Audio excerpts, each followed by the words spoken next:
ፈይሳ አብደላ እባላለሁ። ከቡሳታ ቀበሌ ነው የመጣሁት። በዚህ ድርጅት ደግሞ የሴቶች ጤና ተዋልዶ የህብረተሰብ ከራሴ ጀምሬ ተጠቃሚ ሆኜ እያደረኩ ነው።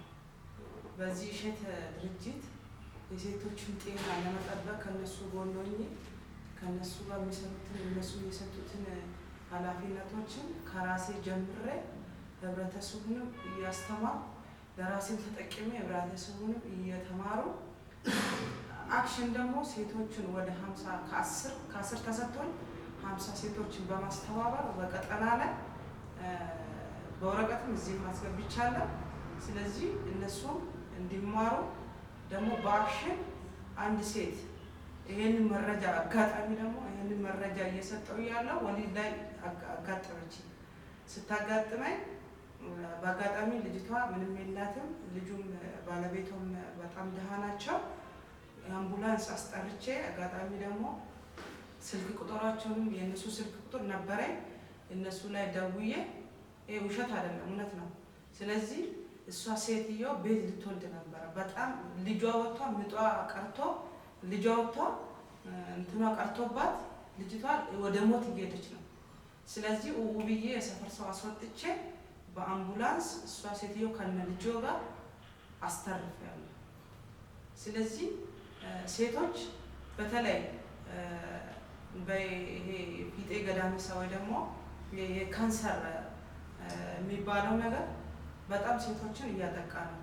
በማያውቁ ሁኔታ ትምህርት በማጣታቸው ግንዛቤ ባሌለው ሁኔታ በጣም እየተጠቁ ነው።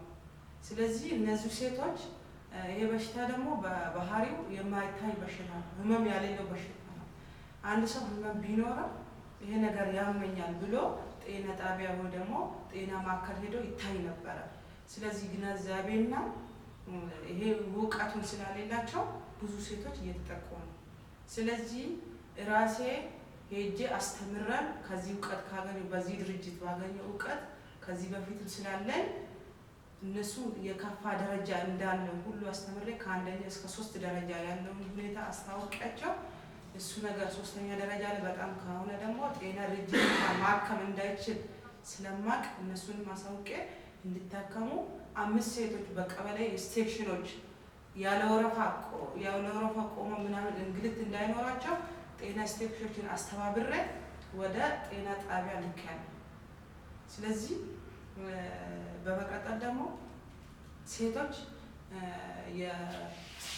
እንዴት የቁጠባ ይሆ ደግሞ የወሊድ ላይ ምን አይነት እንትኖች እንዲወስዱ ልጅ መውለድ ሲፈልጉ እንዴት መውለድ እንዳለባቸው መቆጠቡ ደግሞ በኑሮ ደረጃ የቤተሰብ ምጣኔ ማለት ነው።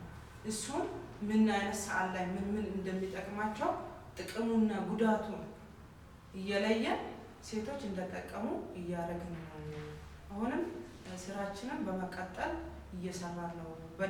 አጋጣሚ ደግሞ የቀጠና ኃላፊ ነኝ። በተለይ ሴቶች በጣም ተጠቂ ነው። ሴቶች በህብረተሰብ በተፈጥሮ ተጠቂ ስለሆን አንዳንድ ሴቶች ወደ ቤተሰባቸው ወደ ልጆች ማሳደግ እንጂ ወደ ራሳቸው ትኩረት አይሰጡም። በቃ ራሳቸውን ማየት ላይ ችግር አለብን። ስለዚህ እሱ ቦታ ደግሞ እንዲረዱ እንዲጠቀሙ ጥሩ ሴቶች ሀገርን መገንባት እንደሚችሉ አንድ ሀገር ደግሞ በሴቶች ደረጃ እንደምትገነባ እኛም ግንዛቤው በጣም ስላለኝ ሴቶችንም እንዲኖራቸው በተለይ ደግሞ አንድ ሰው ለመኖር ጤናው ሙሉ በሙሉ 100% መጠበቅ እንዳለባቸው እያስተማሩን ከእሸት ድርጅትም እየተጠቀም እንደዛ የሄድን ነው ማለት ነው።